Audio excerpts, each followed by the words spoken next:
हर दिन नया प्रकाश लाता, हर कथा सिखाती सार। पौष मास का हर क्षण है ईश्वर का उपहार। ओम आदित्याय नमः। हरे कृष्णा। आप सभी का दिन शुभ हो।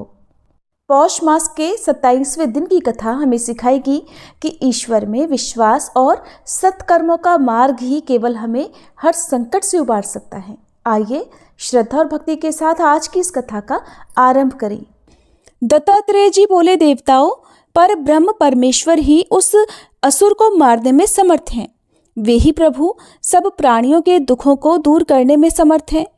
तुम उनके वक्रतुंड स्वरूप का ध्यान करते हुए एकाक्षरी मंत्र गंग मंत्र के जप अनुष्ठान करो। वे भगवान तुम्हें अवश्य ही इस घोर संकट से छुड़ा देंगे। देवताओं ने भगवान दत्तात्रेय से वक्रतुंड की उपासना और उनके गंग मंत्र के जपानुष्ठान की विधि सीखी और फिर उनके द्वारा उपदिष्ट विधान से अनुष्ठान करने लगे। उनकी कठिन आराधना से भगवान वक्रतुंड ने संतुष्ट होकर दर्शन दिए। उनके अद्वितीय तेज के कारण सभी के नेत्र मुदे जा रहे थे।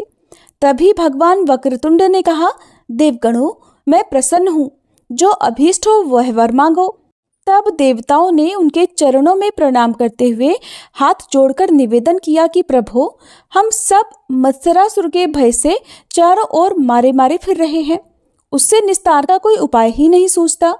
कृपा कर हमें इस संकट से मुक्त कीजिए प्रभु। वक्रतुंड भगवान बोले कि देवताओं, आप चिंता को त्याग दो, मैं मत्सरासुर का समस्त गर्व खंडित कर दूंगा। ऐसा कहकर उन्होंने अपने गणों का स्मरण किया, जिससे असंख्य गण वहां प्रकट हो गए। उस समस्त सेना को और देवताओं को साथ लेकर वे प्रभु मत्सरासुर की राजधानी पर जा पहुंचे। असुरों ने दौड़कर मत्सरासुर को सूचित किया कि राजन, असंख्य वीरों ने आकर आपकी राजधानी को घेर लिया है और वे शीघ्र ही नगर में प्रवेश करना चाहते हैं। इसका शीघ्र ही प्रतिकार कीजिए, नहीं तो बाद में स्थिति पर नियंत्रण करना असंभव होगा। मत्सरासुर ने सेनापति को बुलाकर आदेश दिया कि शत्रुओं को मार डालो। उनका जो अधीश्वर है उसे बंदी बनाकर मेरे सामने उपस्थित करो और या फिर उसका भी वध कर दो। सेनापति ने जो आज्ञा कहकर सिर झुकाया और विशाल असुर वाहिनी के साथ नगर के बाहर आकर वक्रतुंड के गणों को ललकारता हुआ बोला, मूर्खों, प्राणों का भय नहीं लगता तुम्हें, जो यहाँ मरने के लिए चले आए हो?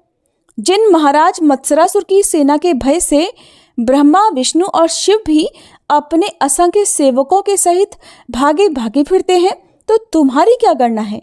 इसलिए तुरंत ही अपने अपने प्राण लेकर भाग जाओ।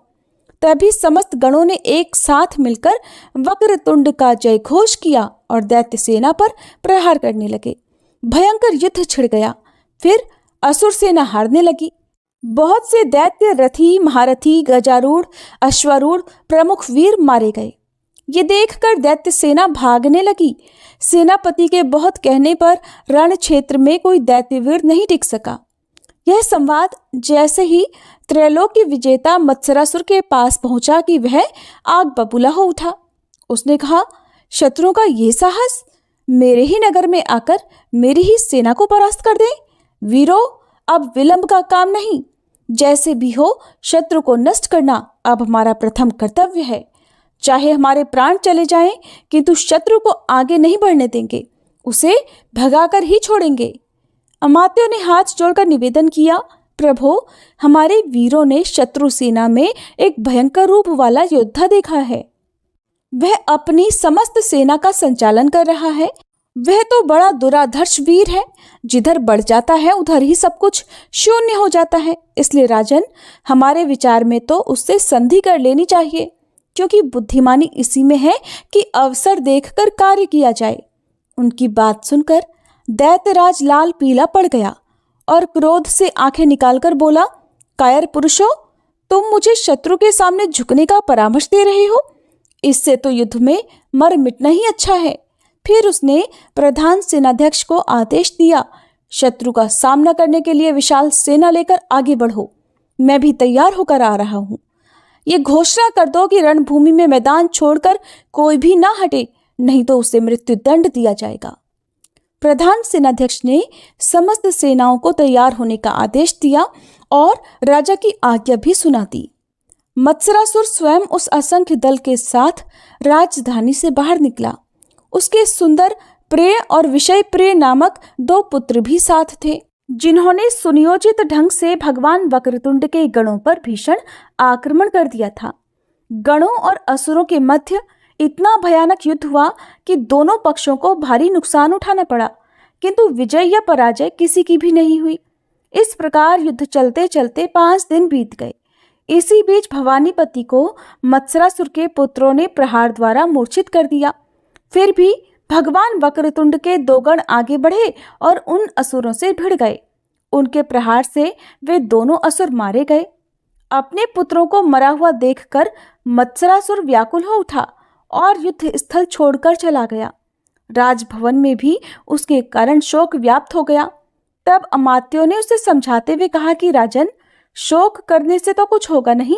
आपके मरे हुए पुत्र शोक से लौट नहीं सकते।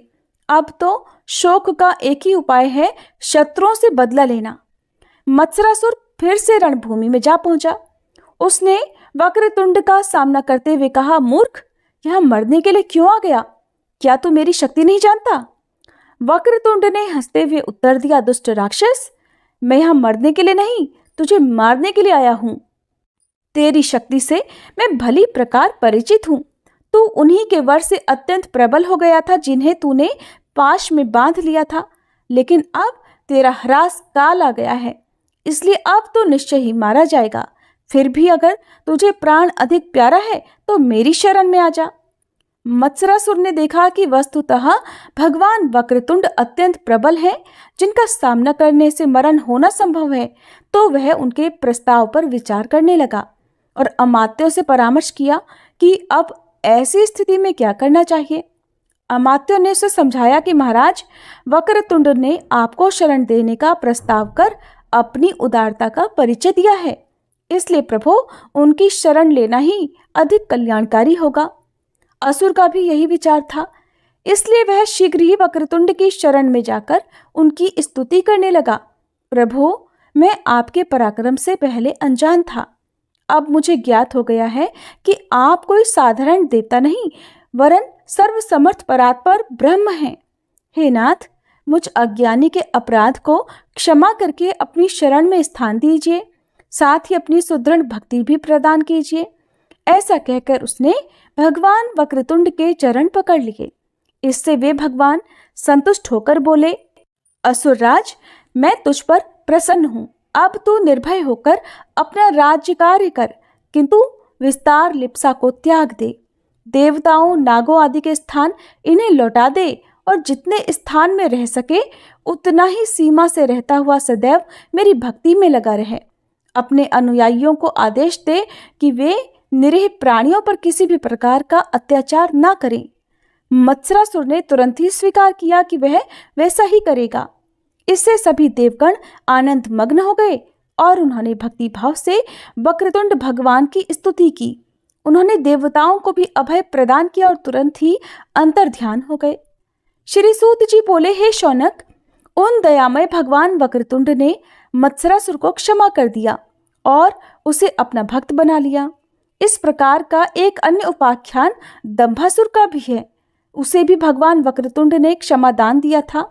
शौनक जी बोले, हे सूत जी, हे प्रभु, मुझे दंभासुर का उपाख्यान भी सुनाने की कृपा कीजिए। हे दयालु, मुझे गणेश्वर के विभिन्न चरित्रों को सुनने में बड़ा आनंद आ रहा है। तब सूत जी बोले, हे शौनक जी, वह उपाख्यान सर्गारंभ काल का है।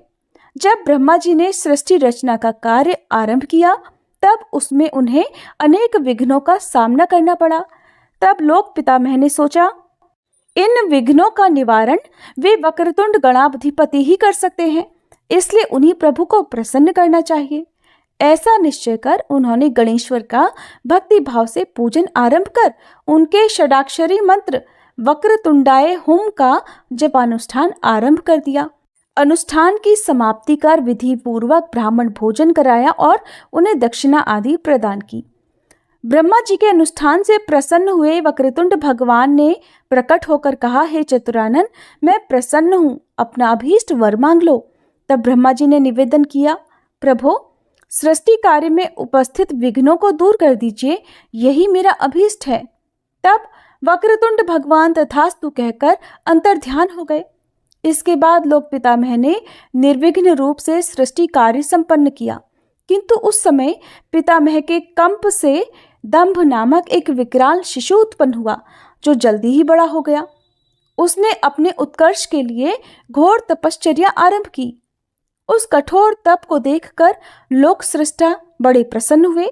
उन्होंने उसे दर्शन देकर कहा, वत्स, वर मांगो। तपस्वी दंभ ने उन्हें प्रणाम किया और बोला, प्रभु, मैं त्रैलोक्य विजयी बनूं और सदैव निर्भय रहूं। मेरा तिरस्कार कोई भी सांसारिक प्राणी या देवता, दैत्य, नगादि न कर सके। पितामह ने कहा, वत्स, तेरी कामना अवश्य पूरी होगी। तब दंभासुर शुक्राचार्य के पास गया, जिन्होंने उसे दैत्येश्वर के पद पर अभिषिक्त कर दिया। अब दंभासुर ने एक अत्यंत सुंदर नगर बनवाया और उसी नगर में रहने लगा। वह नगर चारों ओर सुदृढ़ प्राकार और खाई आदि के द्वारा सुदृढ़ था। वहीं उसने दैत्यों को बुला बुलाकर उनकी सेना एकत्र करना आरंभ कर दिया। उसने भी अपने राज्य विस्तार की नीति अपनाई और मत्सरासुर के ही समान प्रथम वसुंधरा, फिर पाताल और उसके बाद स्वर्ग पर विजय प्राप्त कर ली और जीते हुए विभिन्न स्थानों पर अपने अधिकारी नियुक्त कर दिए। इसके बाद वैकुंठ और कैलाश पर भी उसने अधिकार कर लिया। देवताओं पर पहले की तरह ही विपत्तियों का पहाड़ टूट पड़ा।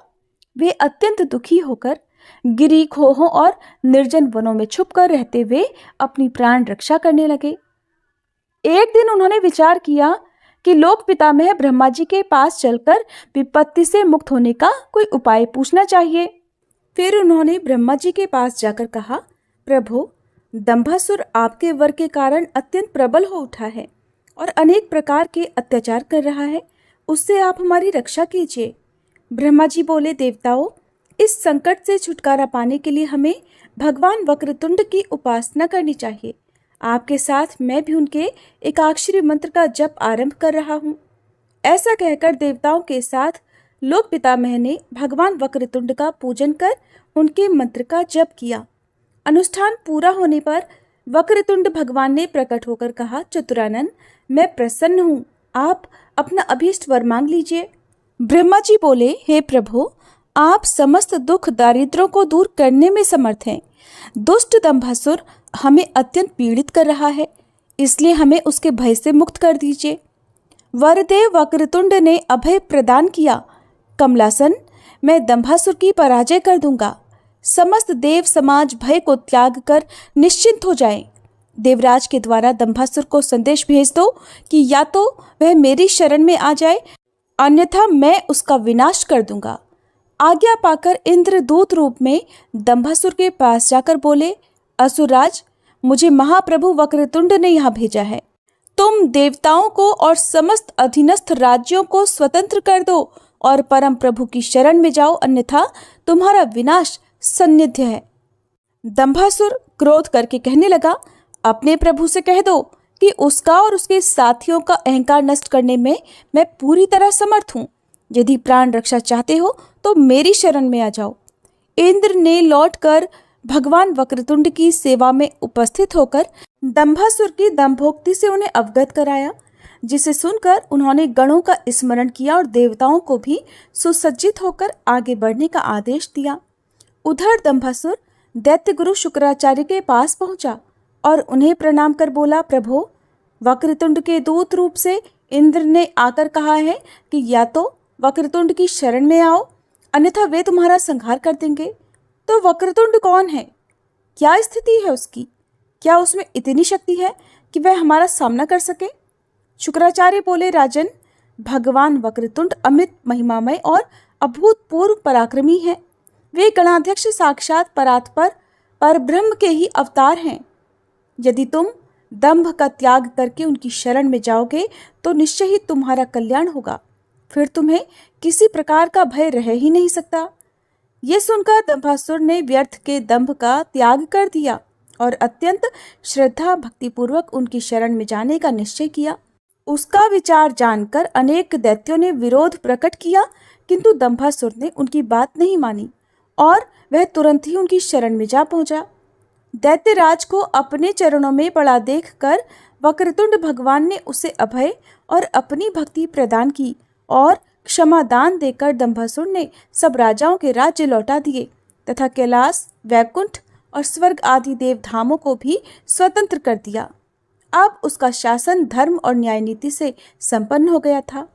श्री सूत जी बोले, हे शौनक जी, अब भगवान गणेश्वर का एक दंतावतार का उपाख्यान तुम्हें सुनाता हूँ, ध्यानपूर्वक सुनो। एक दंतावतारो वै देहिनाम ब्रह्मधारकः मदासुरस्य हंता सा आखो वाहनगः स्मृतः। एक दंत संज्ञक अवतार देही ब्रह्म को धारण करने वाला और मदासुर का संहारक है। हे शौनक, उनका वाहन मूषक कहा जाता है। एक बार महर्षि च्यवन के प्रमाद से मद नामक असुर की उत्पत्ति हो गई। उस असुर ने अपने जन्मदाता महर्षि के चरणों में प्रणाम कर पूछा, प्रभु, मैं कहाँ रहूं, क्या करूं? तब महर्षि बोले, वत्स, तू पाताल लोक में शुक्राचार्य के पास जा। वे दैत्य गुरु तेरी संपूर्ण व्यवस्था करेंगे। उनसे कहना कि मुझे महर्षि च्यवन ने आपकी सेवा में भेजा है। मदासुर पाताल में पहुंचकर शुक्राचार्य की सेवा में उपस्थित हुआ और प्रणाम कर बोला, प्रभु, मैं आपके भाई महर्षि च्यवन का पुत्र हूँ, इस कारण आपके भी पुत्र के समान हूँ। उन्होंने मेरा नाम मदासुर रखा है और आपका शिष्य बनने के लिए मुझे भेजा है। हे नाथ, मैं समस्त ब्रह्मांड के राज्य की कामना करता हूँ, आप मेरा यह अभीष्ट प्राप्त कराने का कष्ट कीजिए। शुक्राचार्य बोले, वत्स, मैं तुम्हारा अभीष्ट पूर्ण कराऊंगा। तुम इस एकाक्षरी शक्ति मंत्र ह्रीं का अनुष्ठान करो। ऐसा कहकर उन्होंने अनुष्ठान की विधि बताई और मदासुर उन्हें प्रणाम करके घोर अरण्य में तप करने के लिए चला गया। मदासुर ने वहाँ शक्ति का ध्यान और जप करते हुए घोर तपस्या की और हजारों वर्षों पर्यंत निराहार और निर्जल रहा। इससे उसका शरीर अस्थियों का अवशेष मात्र और वल्मीक से ढक गया, यहाँ तक कि उसके शरीर के चारों ओर वृक्ष और लताएं उत्पन्न हो गईं। अंत में सिंहवाहिनी भगवती ने प्रसन्न होकर उसे दर्शन दिया और वह माता के दर्शन करते ही प्रसन्न होता हुआ विह्वल हृदय से उनके चरण कमलों में गिर पड़ा। इसके बाद उसने भाव विभोर होकर माता की स्तुति की कि हे जगत जननी, आप ही संसार की उत्पत्ति, स्थिति और प्रलय करने वाली हैं। आप सर्वसमर्था को भक्तों के लिए कुछ भी अदेय नहीं है। माते, आपके दर्शन करके मैं धन्य हो गया हूँ, आप मुझ पर कृपा कीजिए। भगवती ने वर प्रदान किया कि वत्स, तू ब्रह्मांड का स्थिर और निष्कंटक राज्य प्राप्त करेगा। तुझे कभी रोग नहीं सताएगा और समय समय पर तेरी इच्छाएं पूर्ण होती रहेंगी। ऐसा वर देकर देवी अंतर्ध्यान हो गई। मदासुर भी प्रसन्न मन से अपने स्थान पर लौटा और जहाँ जो नगर था उसे अपने अधिकार में करके उसे अत्यंत वैभवशाली बना दिया। फिर उसने प्रमदासुर की अत्यंत सुंदरी लालसा नाम की कन्या से विवाह किया। उसकी वीरता और वैभव की बात चारों ओर फैलने लगी। दूर दूर के बड़े बड़े पराक्रमी असुर उससे मित्रता करने लगे। बहुत से दैत्य तो वहां आकर ही बस गए। फिर मदासुर दैत्य गुरु शुक्राचार्य को प्रार्थना पूर्वक वहां ले गया और उन्हें अपना राज पुरोहित बनाकर रखा। शुक्राचार्य ने उसका दैत्यराज के पद पर अभिषेक कर दिया। इसके बाद जो कुछ भी हुआ उसका वृतांत आप सभी अगले अध्याय में जरूर सुनिएगा। उम्मीद है आज की ये कथा आपको पसंद आई होगी। श्री रवि हरत हो घोरतम अगणित किरण पसारी, वंदन करूं तब चरणन में अर्घ देऊं जलधारी। सकल सृष्टि के स्वामी हो सचराचर के नाथ, निस दिन होत तुमसे ही होवत संध्या प्रभात। जय भगवान सूरतमहारी, जय खगेश दिन कर शुभकारी। तुम हो सृष्टि के नेत्र स्वरूपा, त्रिगुणधारी त्रैवेद स्वरूपा। तुम ही करता पालक संहारक, भुवन चतुर्दश के संचालक। सुंदर बदन चतुर्भुजधारी, रश्मि रथी तुम गगन विहारी। चक्र शंख अरु श्वेत कमल धर, वर मुद्रा सोहत चोटे कर।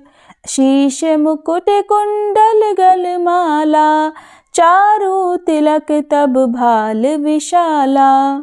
सप्त अश्वरथ अति द्रुतगामी, अरुण साति गति अविरामी।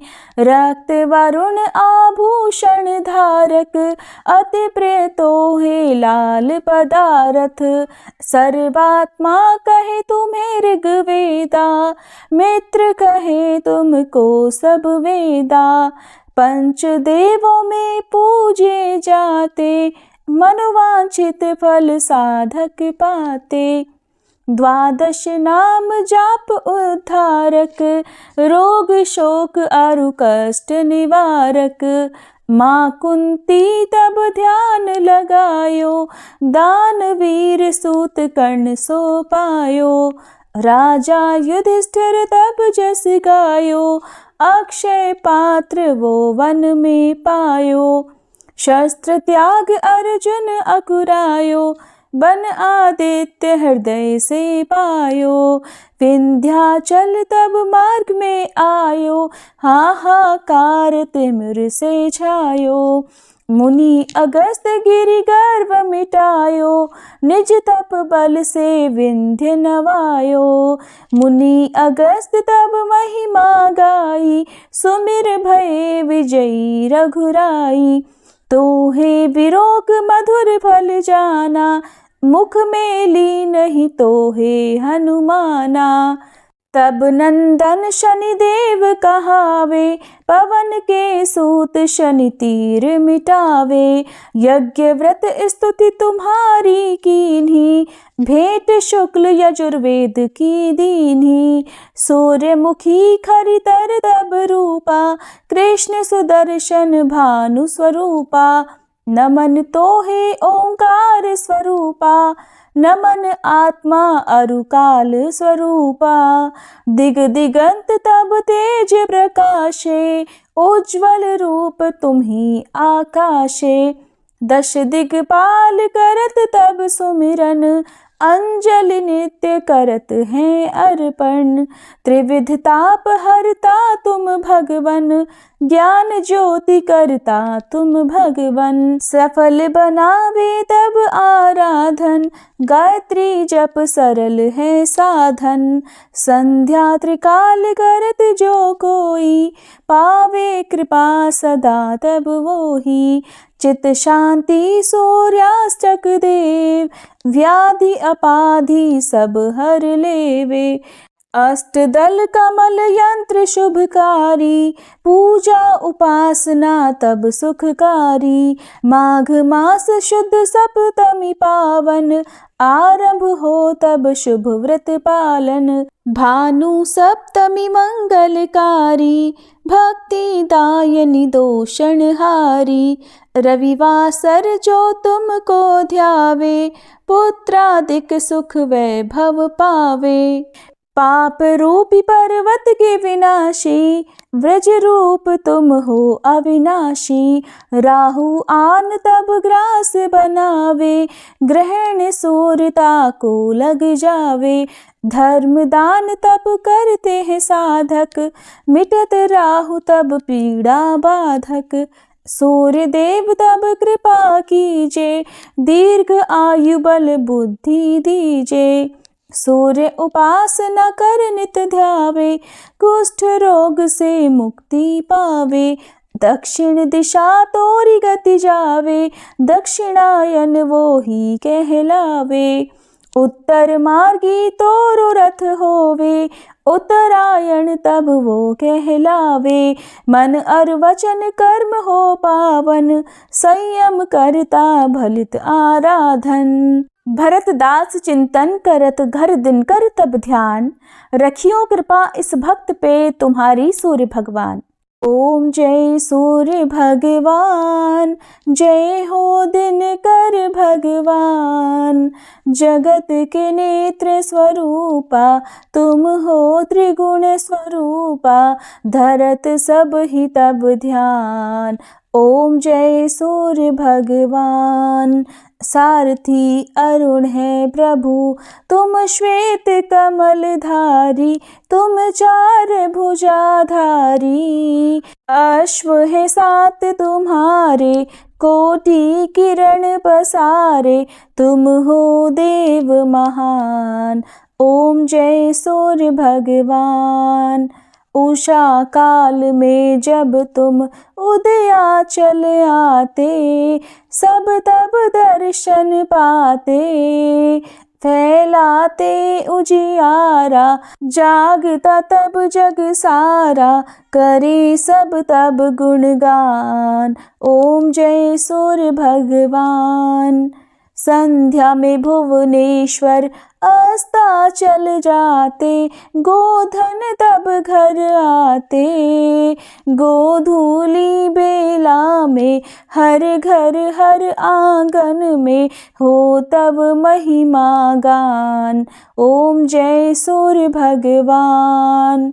देव दनुज नर नारी, ऋषि मुनिवर भजते, आदित्य हृदय जपते। स्तोत्र ये मंगलकारी, इसकी है रचना न्यारी, दे नव जीवन दान। ओम जय सूर्य भगवान। तुम हो त्रिकाल रचयिता, तुम जग के आधार, महिमा तब अपरंपार। प्राणों का सिंचन करके, भक्तों को अपने देते, बल बुद्धि और ज्ञान। ओम जय सूर्य भगवान। भूचर जलचर खेचर, सबके हो प्राण तुम्ही, सब जीवों के प्राण तुम्ही। वेद पुराण बखाने, धर्म सभी तुम्हें माने, तुम ही सर्वशक्तिमान। ओम जय सूर्य भगवान। पूजन करती दिशाएं, पूजे दश दिक्पाल, तुम भुवनों के प्रतिपाल। ऋतुएं तुम्हारी दासी, तुम शाश्वत अविनाशी, शुभकारी अंशुमान। ओम जय सूर्य भगवान। ओम जय सूर्य भगवान। जय हो दिनकर भगवान। जगत के नेत्र स्वरूपा, तुम हो त्रिगुण स्वरूपा, धरत सब ही तब ध्यान। ओम जय सूर्य भगवान। ओम जय सूर्य भगवान।